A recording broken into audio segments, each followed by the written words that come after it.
Hello વિદ્યાર્થી મિત્રો, કેમ છો બધા? મજામાં ને? હું દર્શના પરમાર મારી ચેનલમાં તમારું સ્વાગત કરું છું. તમે જોઈ રહ્યા છો રાહદર્શ એજ્યુકેશન, જેમાં આજે આપણે વિભાગ ડી ભણવાના છીએ. ઘણી કમેન્ટ્સ એવી આવતી હતી કે ભાઈ ચલો વિભાગ ડી જલ્દીથી મોકલો. ઓકે, ચલો તો આજે આપણે વિભાગ ડીની શરૂઆત કરી રહ્યા છીએ. ઓકે, અને વિભાગ બી અને સી બંને આપણે કમ્પ્લીટ કરીને ચેનલ પર વિડીયો મુકાઈ ગયા છે. જેથી તમે ન જોયા હોય તો જરૂરથી ચેનલ જોઈ લેજો. ચલો શરૂ કરીએ. તો ધોરણ 9 વિકાસ અસાઇનમેન્ટ સોલ્યુશન 2025 વાર્ષિક પરીક્ષા માટે, એમાં પ્રકરણ 4 વિભાગ ડી. સૌથી પહેલો પ્રશ્ન એવો કંઈક છે કે રુથરફોર્ડનો પ્રયોગ ટૂંકમાં વર્ણવી આ પ્રયોગના અવલોકનો જણાવો. તો સૌથી પહેલાં તો આપણે એનો પ્રયોગ વર્ણવવાનો છે કે ભાઈ એ પ્રયોગ જે છે, તો જો એણે શું કર્યું હતું ટૂંકમાં સમજાવવું કે એણે એક સોનાનો વરખ લીધો હતો, પાછળ એની ઉપર આલ્ફા કણોનો મારો ચલાવ્યો હતો. અને ઘણા કિરણો શું કરતા હતા તો કે આર પાર નીકળી જતા હતા, પણ અમુક કિરણો એવા હતા આમ અમુક અંશે કે તેઓ પાછા ફરતા હતા. બરાબર, તો એને એવું અવલોકન એને નક્કી કર્યું એના પરથી કે ભાઈ પરમાણુનો ઘણો બધો ભાગ કેવો છે, ખાલી છે, અને વચ્ચે કંઈક અમુક વસ્તુ એમાં આવેલી હશે એવું એણે તારણ કાઢ્યું. તો બસ આપણે સૌથી પહેલા પ્રયોગ વર્ણવવાનો છે. લખીએ કે રુથરફોર્ડે સોનાના પાતળા વરખ પર ઝડપથી ગતિ કરતા આલ્ફા કણોનો મારો ચલાવ્યો.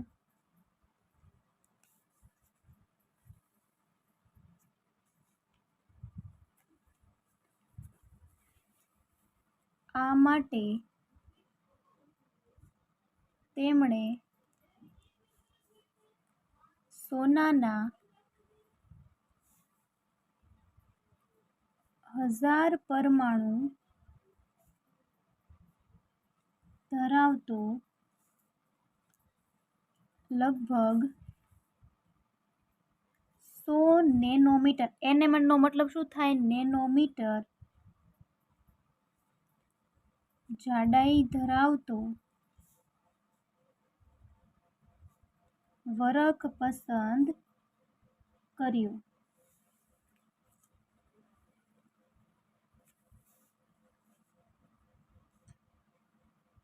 આલ્ફા કણોનું સૂત્ર શું થાય છે?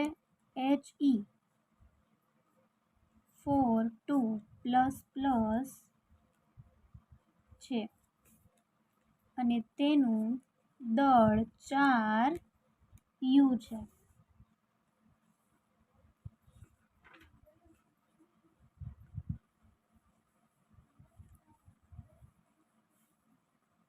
આ પ્રયોગ પરથી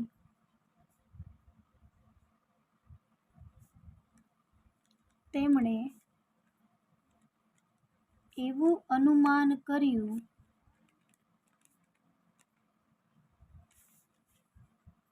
કે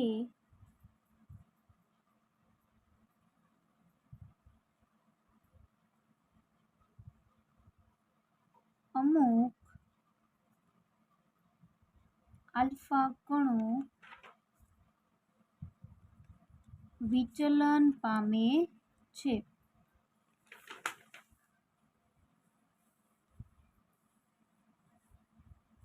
તેથી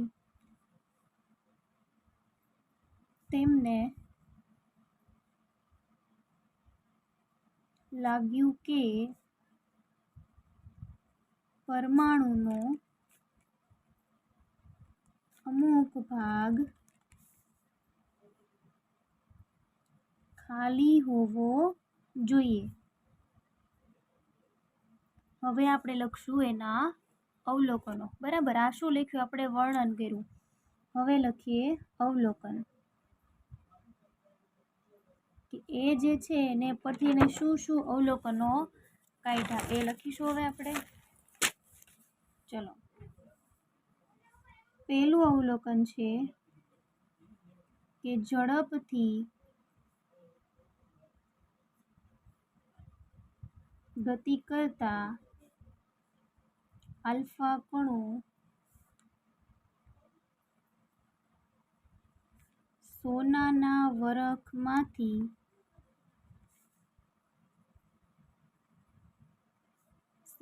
સીધા જ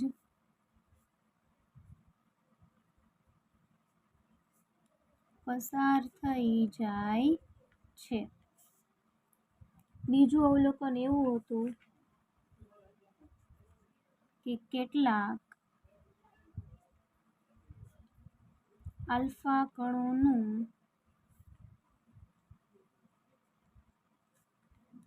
સોનાના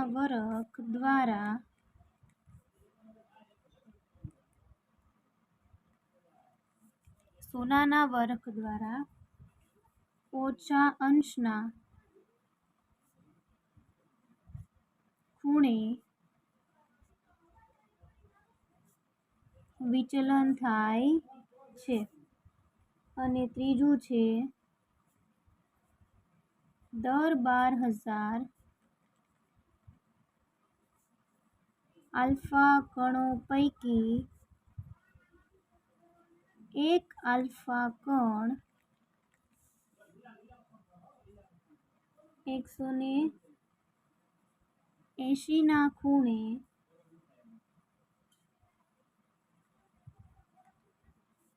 અથડાઈને પાછો ફરે છે.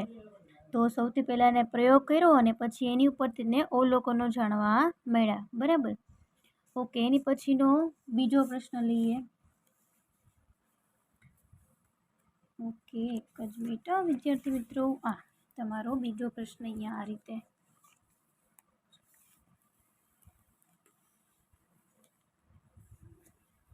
ચલો પહેલા એને વાંચીએ.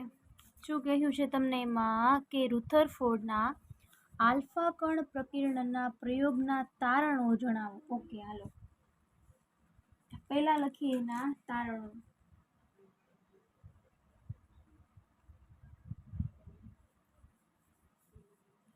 અહીં સોનાના વરખમાંથી મોટા ભાગના આલ્ફા કણો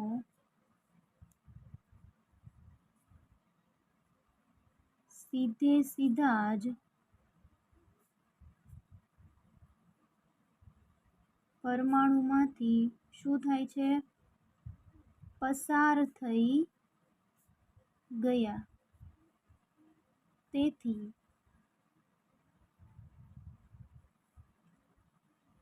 પરમાણુનો મોટો ભાગ ખાલી હોવો જોઈએ એવું આપણે અનુમાન કાઢી શકીએ છીએ. બીજું તારણ લખીએ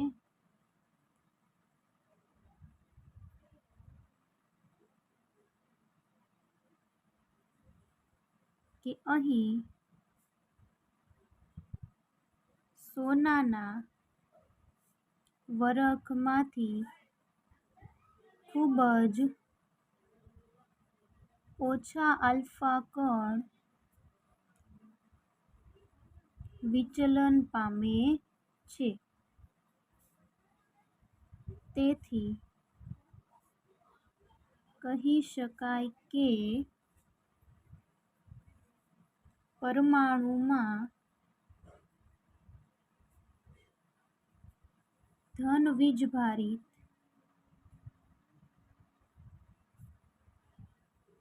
ભાગ એ ખૂબ જ ઓછી જગ્યામાં રોકાયેલ હશે. ત્રીજો મુદ્દો લખીએ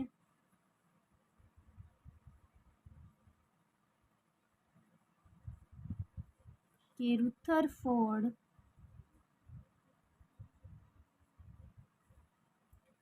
ગણતરીથી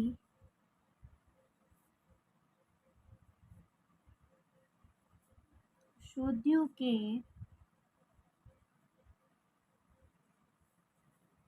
પરમાણુની ત્રિજ્યા તેના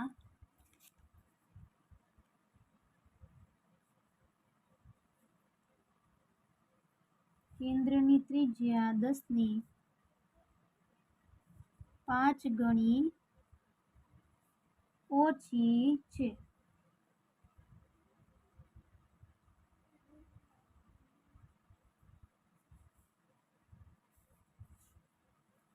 બરાબર? ઓકે.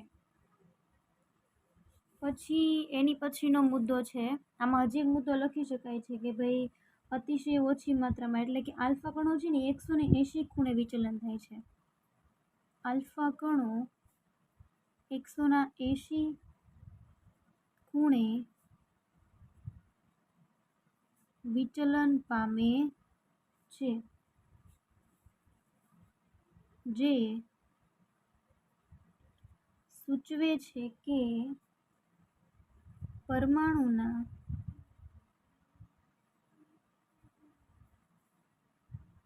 અંદરના ભાગમાં ખૂબ જ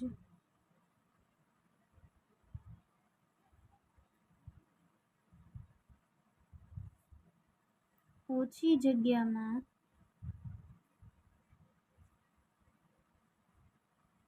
પરમાણુના અંદરના ભાગમાં ખૂબ જ ઓછી જગ્યામાં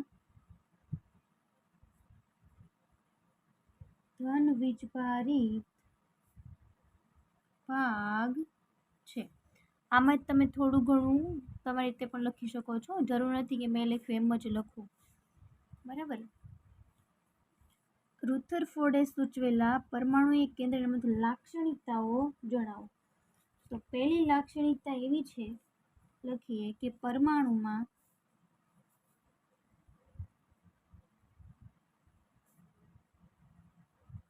રહેલ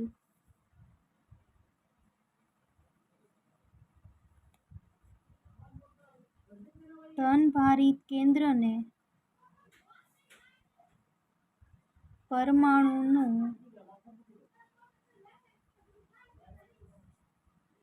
કેન્દ્ર કહે છે. તેમાં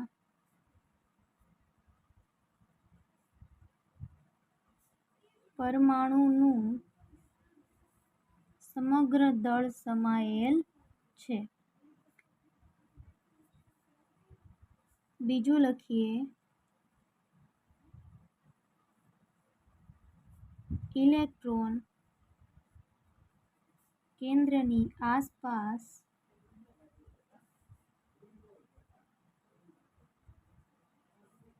નિશ્ચિત કક્ષાઓમાં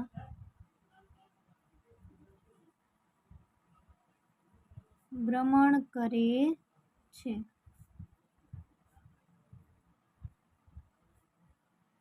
પરમાણુના કદની સાપેક્ષે તેનું કેન્દ્ર ખૂબ જ નાનું છે. એની પછીનો પ્રશ્ન નંબર 3 જોઈએ. નીલ્સ બોહરે રજૂ કરેલ પરમાણુ બંધારણ અંગેની અભિધારણાઓ જણાવો. ચલો લખીએ,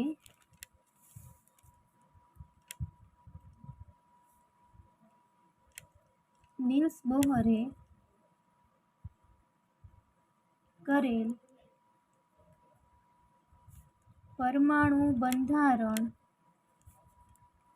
અંગેની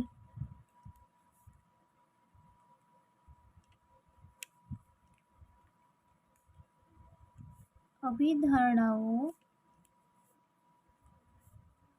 નીચે મુજબ છે. તમને ખબર છે ને, એને નીલ્સ બોહર જે છે, બરાબર, એને બે અભિધારણો આપી છે. ચલો લખી નાખીએ. રુથરફોર્ડે જે નમૂનો આપ્યો હતો બરાબર, તો એણે એવું નહોતું કીધું કે ભાઈ ચલો ઇલેક્ટ્રોન છે એ નિશ્ચિત કક્ષામાં કઈ રીતે ગતિ કરે છે. તો બસ આ જે બોહર નામના વૈજ્ઞાનિક છે એણે એવું કીધું કે ભાઈ ઇલેક્ટ્રોન જે છે એ નિશ્ચિત કક્ષામાં ગતિ કરે છે. તો એ જે કક્ષકો છે એ કઈ કઈ છે બરાબર, કેટલા ઇલેક્ટ્રોન કઈ કક્ષકમાં હશે એની સમજૂતી નિલ્સ બોહર નામના વૈજ્ઞાનિકે આપેલી હતી. તો બસ આપણે એ જ લખવાનું છે. લખીએ ચલો કે પરમાણુમાં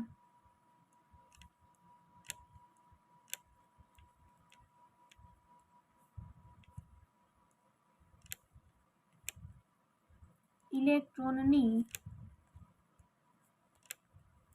સ્વતંત્ર કક્ષાઓ તરીકે ઓળખાતી અમુક ચોક્કસ કક્ષાઓ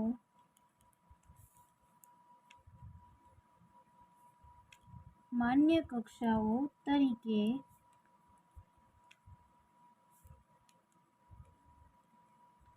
ગણવામાં આવે છે.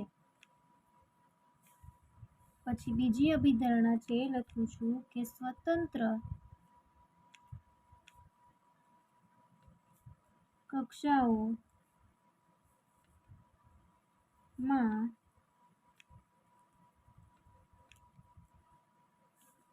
પરિભ્રમણ દરમિયાન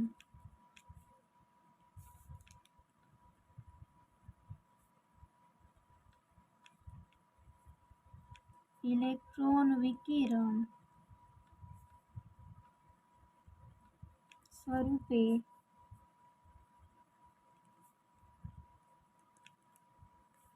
ઊર્જા મુક્ત કરતા નથી.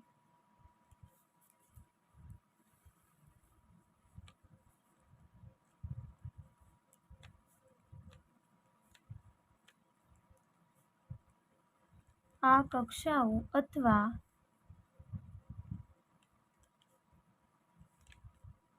કોષને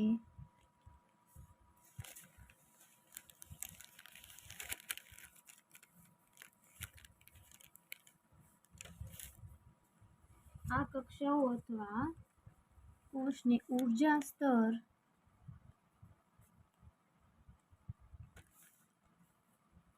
તરીકે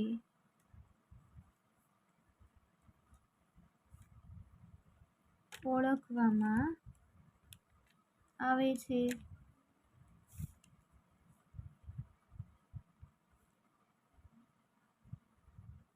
જેમને કે એલ એમ પછી એન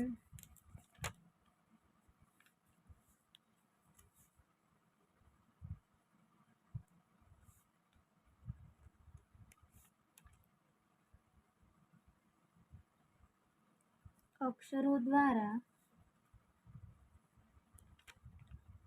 અથવા n બરાબર 1, 2, 3, 4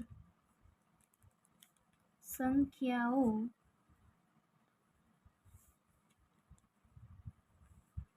વડે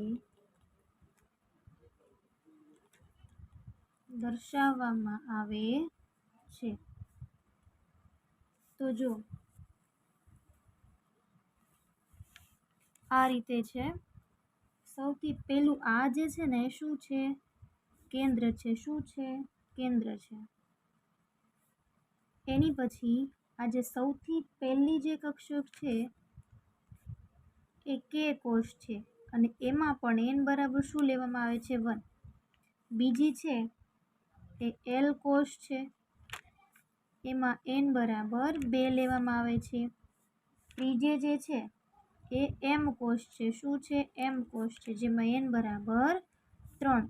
અને ચોથી જે છે એ એન કોષ છે કે જેમાં n બરાબર 4 લેવામાં આવે છે. તો આ રીતે એમણે અભિધારણો આપી છે અને એમને 4 કક્ષકો નક્કી કરી છે. અને એક વસ્તુ કહી દઉં કે કેમાં 2 ઇલેક્ટ્રોન સમાય છે એવું પણ એને કીધેલું છે. તો આ રીતે 4 કક્ષકો છે, કે, એલ, એમ અને એન. કેમાં 2, એલમાં 8 એમમાં 8 એ રીતે તેણે કક્ષકોમાં કેટલા કેટલા ઇલેક્ટ્રોનની ગોઠવણી છે એ પણ એને કહ્યું હતું. હવે પ્રશ્ન નંબર 4 જોઈએ. પ્રશ્ન નંબર 4. એમાં એવું પૂછ્યું છે કે સમસ્થાનિકો વિશે નોંધ લખો. તો સૌથી પહેલા તો આપણે એ લખીએ કે સમસ્થાનિક કહેવાય કોને.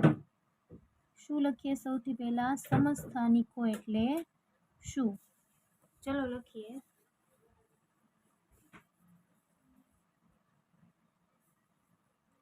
જે તત્વોના, શું કીધું? સમસ્થાનિક. સમ એટલે સમાન, સ્થાન સમાન સ્થાન હોય એને સમસ્થાનિકો. જે તત્વોના સ્થાન એટલે કે ક્રમાંક સમાન હોય પરંતુ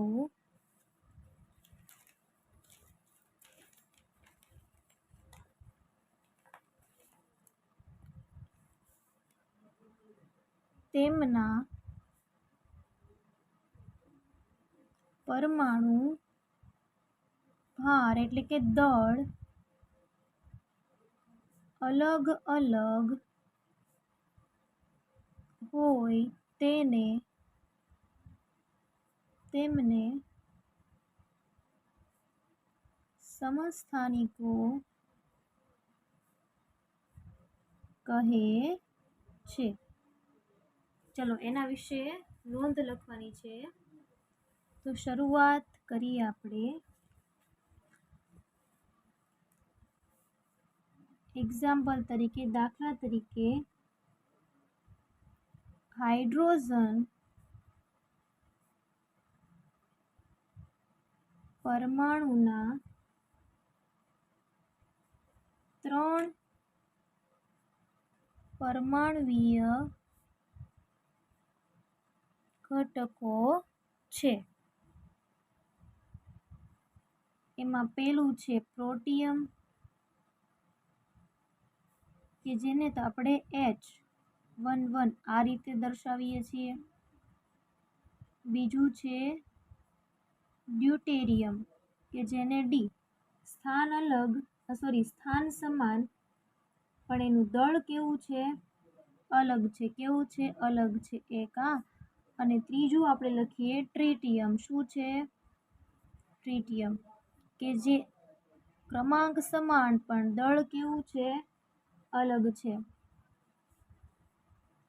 આ દરેકના પરમાણ્વીય ક્રમાંક 1 છે પરંતુ દળાંક 1, 2 અને 3 છે.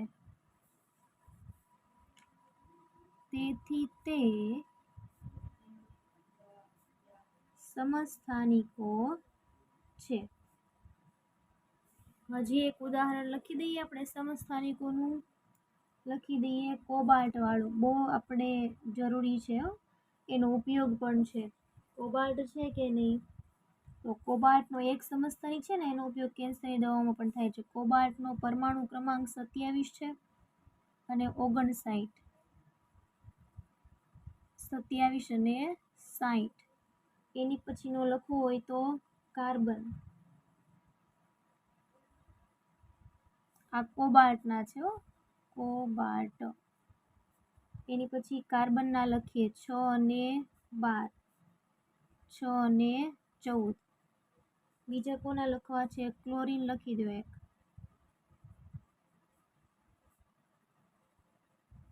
35 અને બીજું છે 37. આ તેનું શું છે? એકબીજાના સમસ્થાનિકો છે. એના વિશે 2-3 થોડું ઘણું લખી દઈએ કે ઘણા તત્વો સમસ્થાનિકોનું મિશ્રણ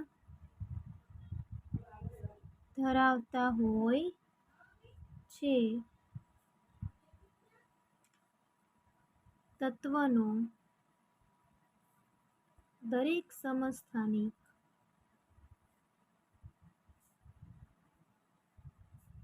એક શુદ્ધ પદાર્થ છે અને છેલ્લો અને બહુ ઇમ્પોર્ટન્ટ મુદ્દો છે, લખવો જરૂરી જ છે. સમસ્થાનિક કોના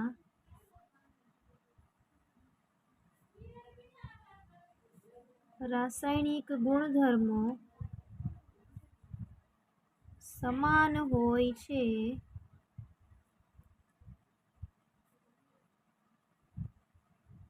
પરંતુ તેમના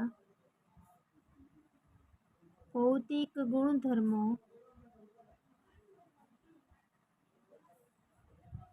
જુદા જુદા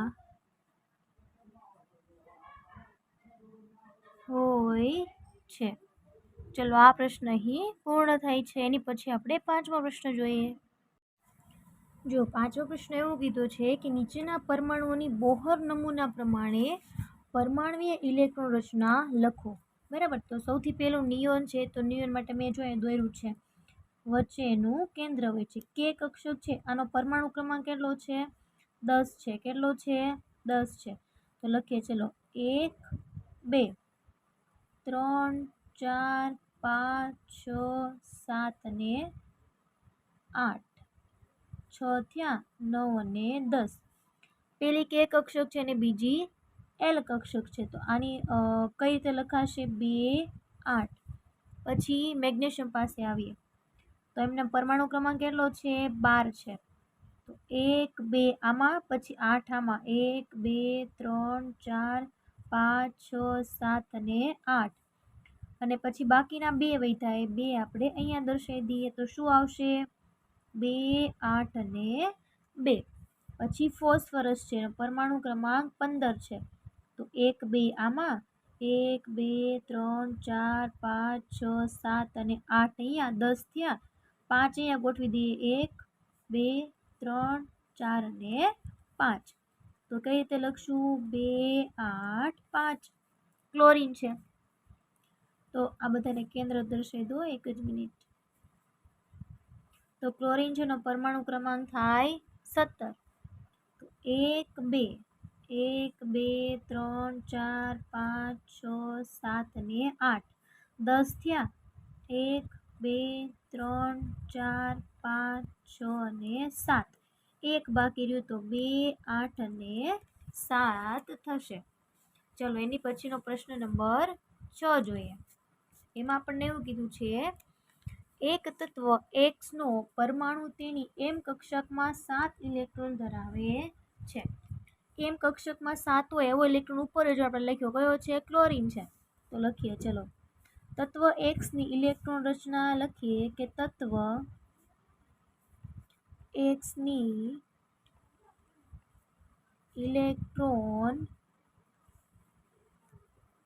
રચના 2 8 7 છે. એની પછી તત્વ X નો પરમાણ્વીય ક્રમાંક લખીએ કે તત્વ જો 8 અને 7 અને 2 કુલ કેટલા થાય? 17. તત્વ X નો પરમાણ્વીય ક્રમાંક 17 થશે. ત્રીજો પ્રશ્ન છે, તત્વ X ધાતુ છે કે અધાતુ છે? તો લખીએ કે તત્વ X અધાતુ છે. કોની વાત થઈ રહી છે અહીંયા? ક્લોરીનની. તો લખીએ કે તત્વ X એ ક્લોરીન છે. કયું છે? ક્લોરીન છે. એની પછીનો 7મો પ્રશ્ન, એ પણ સાવ સિમ્પલ છે અને સરસ મજાનો પ્રશ્ન અહીંયા તમને પૂછેલો છે. ચલો જો બધા પ્રશ્નો મેં પહેલા એક હારે લખ્યા છે, એને પહેલા સમજીએ શાંતિથી શું આપણને કહેવા માંગે છે. પહેલો પ્રશ્ન છે, એનો જવાબ આપણે અહીંયા લખીશું. તત્વનો પરમાણ્વીય ક્રમાંક લખીએ કે તત્વનો પરમાણ્વીય ક્રમાંક જો કેટલો છે, આ જે હોય પરમાણ્વીય ક્રમાંક હોય, આ દળાંક હોય, તો આ શું છે 15, તો લખીએ 15 યુ એકમ છે ને એ છે. પછી બીજું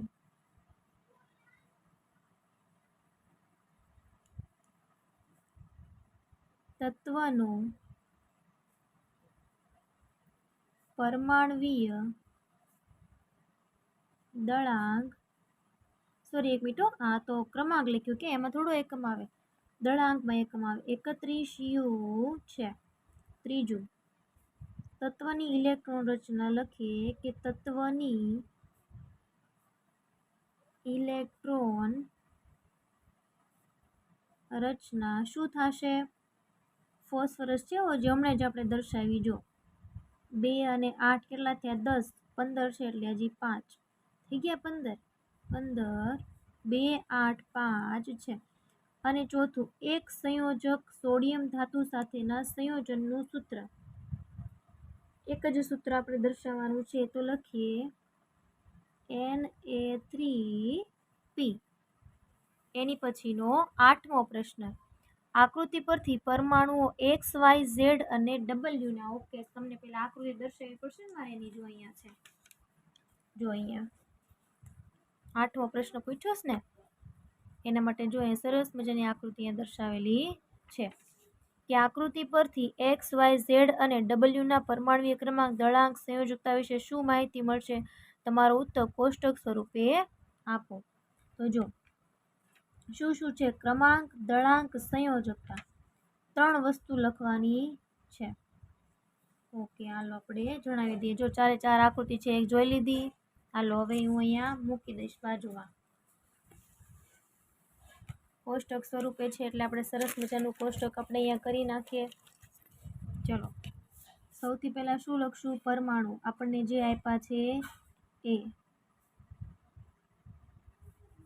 બરાબર.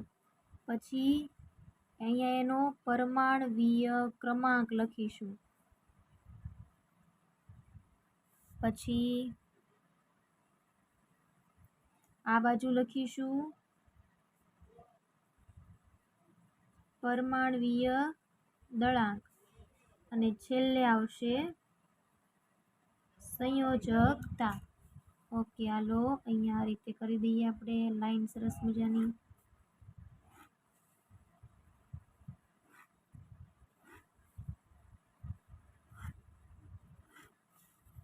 બરોબર. ચલો સૌથી પહેલા તત્વના નામ લખીએ, કયા કયા છે, એક્સ, વાય, ઝેડ અને ડબલ્યુ. તો જે પહેલું જે તત્વ છે ને એ જો, હવે તમારી પાસે અસાઇનમેન્ટ તો હોવાની જ છે. તો જો પહેલું છે એમાં 6 પ્રોટોન છે અને 6 ન્યુટ્રોન છે. કેટલા છે, 6 પ્રોટોન 6 ન્યુટ્રોન. તો પરમાણ્વીય ક્રમાંક કેટલો થશે 5. પરમાણ્વીય દળાંક બંનેનો સરવાળો કેટલો થાય 11. 5 નંબરનું તત્વ કયું થાય, બોરોન થાય. કયું થાય, તત્વના નામ જોઈએ, નામ લખતી જાઉં છું. આપણને કીધા તો નથી નામ લખવાના, પણ હું સાથે સાથે તમને નામ પણ જણાવી દઉં છું. આપણને એમાં કીધું નથી, તો આ તત્વ થશે બોરોન થશે. કયું થશે, બોરોન. 11 નંબરનું, સોરી 5 નંબરનું દળાંક છે 11. તો એની સંયોજકતા 3 છે. વાય જે છે એમાં 10 ન્યુટ્રોન અને 8 પ્રોટોન છે, એટલે પરમાણુ ક્રમાંક કેટલો થયો 8. દળાંક કેટલો આપ્યો છે, દળાંક કેટલો થાય, બંનેનો સરવાળો થાય એટલે 18 અને સંયોજકતા 2 થાય. પણ 8 ક્રમાંક હોય એવું તત્વ કયું છે, ઓક્સિજન. એની પછી ઝેડ છે, નામ નથી પૂછ્યા હો, આપણે જાણકારી માટે હું લખું છું. ઝેડ છે એમાં 14 ન્યુટ્રોન 13 પ્રોટોન. 13 પ્રોટોન જે છે એટલે પરમાણુ ક્રમાંક 13. તો એ તત્વ કયું હશે, એલ્યુમિનિયમ હોય. કયું હોય, એલ્યુમિનિયમ. બરાબર. તો ચલો અહીંયા લખીએ, બંનેનો સરવાળો કરો જોઈએ તો આવશે 27 અને એની સંયોજકતા કેટલી આવશે 3. આ +3 -3 અને આ +3. ડબલ્યુ છે એમાં 16 ન્યુટ્રોન છે અને 15 પ્રોટોન છે. તો અહીંયા પરમાણુ ક્રમાંક 15, બંને સરવાળો કરો 31 એની સંયોજકતા કેટલી આવશે? 3. જો +5 પણ આવી શકે અને -3 પણ આવી શકે. અને આ તત્વ કયું છે? 15 નંબરનું ફોસ્ફરસ છે. કયું છે? ફોસ્ફરસ છે. એની પછીનો પ્રશ્ન નંબર 9 જોઈએ. એમાં પહેલો પ્રશ્ન આપણને એવો કીધો છે કે કેલ્શિયમ છે 20 અને 40 અને આર્ગોન જે છે એનો પરમાણુ ક્રમાંક 18 અને પરમાણુ ભાર 40 છે. સમાન દળાંક ધરાવે છે પરંતુ પરમાણુ ક્રમાંક જુદા જુદા ધરાવે છે. તો આ જોડીને કયા નામે ઓળખવામાં આવે છે? તો ધ્યાનથી સાંભળો. તો જો એમાં શું કીધું છે? દળાંક સમાન છે, સ્થાન કેવા છે? અલગ અલગ છે. તો આપણે જોઈ લઈએ ને કે ચલો દળાંક સમાન હોય તો આપણે શું કહીએ? સમદળીય કહેવાય. તો ચલો આપણે એનો જવાબ લખીએ. અને શું કહેવાય જોડીઓને? સમદળીય કહેવાય ને. તો આપણે સમદળીયની પહેલા અથવા તો સમભારીય કહેવાય. તો એની વ્યાખ્યા લખીએ. આ જોડીઓને કયા નામે ઓળખવામાં આવે છે? તો લખીએ આ જોડીને સમદળીય તરીકે ઓળખવામાં આવે છે. હવે આપણે તેની વ્યાખ્યા લખી દઈએ કે સમદળીય કોને કહેવાય? એવા તત્વો કે જેમાં દળાંક સમાન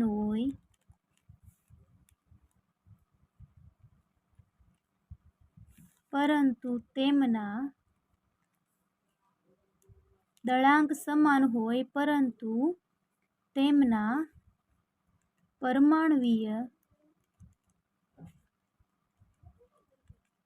ક્રમાંક જુદા જુદા હોય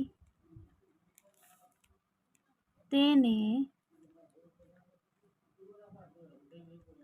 સમદળીય કહેવાય છે.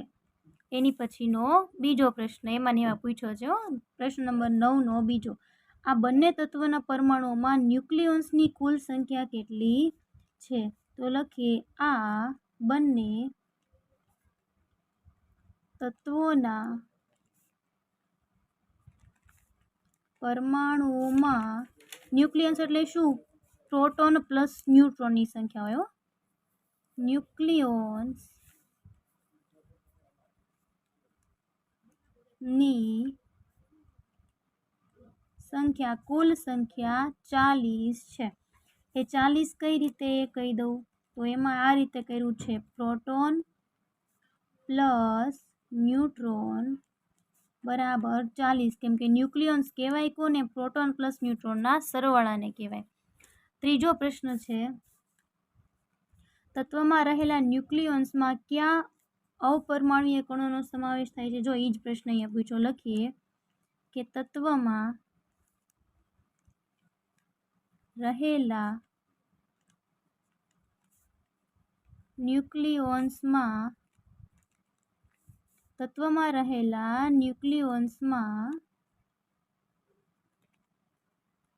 પ્રોટોન અને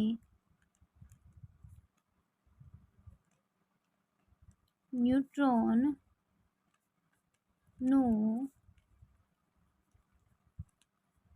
સમાવેશ થાય છે.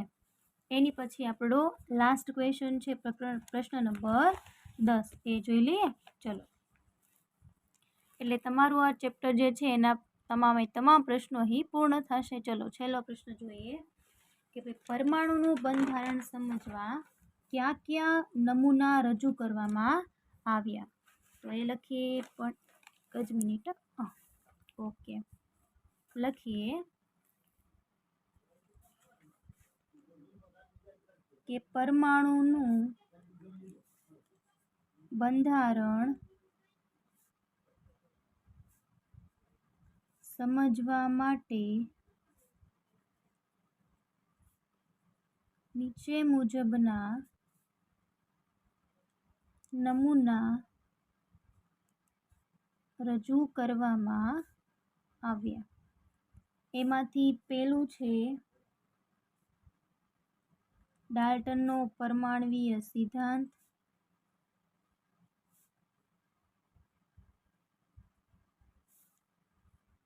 પછી બીજું છે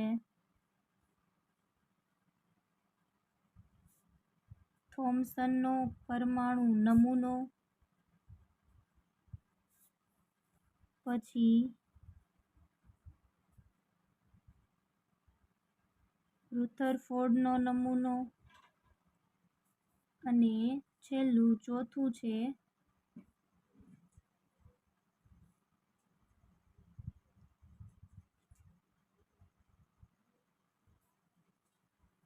બોહરનો નમૂનો. બરાબર, ઓકે. ચલો, આ જે છે બરાબર, એમાંથી જો આપણે થોમ્સનનો નમૂનો જોયો તો, બોહર છે, રુથરફોર્ડ છે, બરાબર, એ લોકોનો નમૂનો આપણે જોયો હતો. અને પછી હવે જોઈએ 10મા જ પ્રશ્નમાં, આ પહેલો પ્રશ્ન હતો, એમાં બીજો પ્રશ્ન કંઈક આપેલો છે, આપણે જોઈ લઈએ શું પ્રશ્ન આપ્યો છે. ન્યુટ્રોન વિશે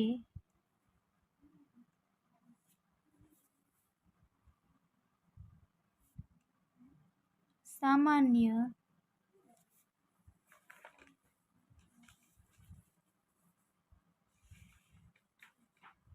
માહિતી આપો. ચલો એ જોઈ લઈએ. ન્યુટ્રોન વિશે આપણે લખવાનું છે. ન્યુટ્રોન જે છે બરાબર, તો શરૂઆત કરી દઈએ. સૌથી પહેલા તો એ લખીએ કે ભાઈ ન્યુટ્રોન જે છે એની શોધ કોણે કરી હતી. લખીએ કે ન્યુટ્રોન ની શોધ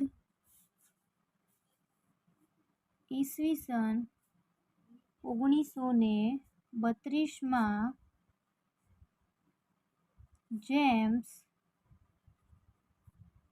ચેડવિકે પરમાણુમાં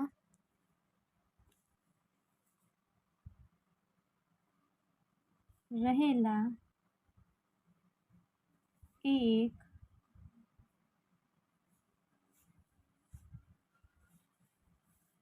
જેમ્સ ચેડવિકે, આટલું જ લખ્યું, આપણે આ નથી લખવું, આ નહીં લખતા.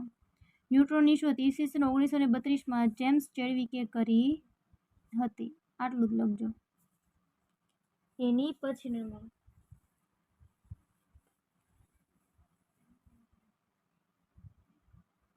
ન્યુટ્રોન તટસ્થ છે, તે કોઈ પણ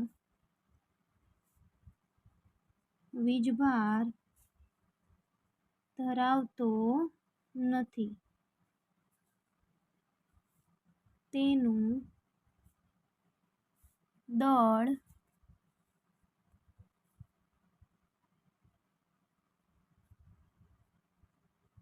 પ્રોટોનના દળ જેટલું જ હોય છે.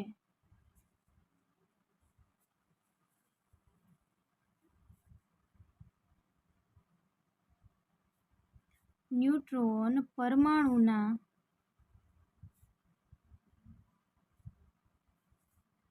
કેન્દ્રમાં આવેલા હોય છે. હાઇડ્રોજન પરમાણુના કેન્દ્રમાં ન્યુટ્રોન હોતો નથી, અને એની સંજ્ઞા કઈ છે લખીએ. તેની સંજ્ઞા n છે. ઓકે, ચલો, આ સરસ મજાનો આપણે જે કાંઈ પણ પ્રશ્નો હતા અહીંયા પૂર્ણ થયા છે. જો તમે મારી આ ચેનલ પર નવા હોય તો વિડીયોને લાઈક, શેર અને સબસ્ક્રાઈબ કરવાનું ભૂલશો નહીં. Thank you very much.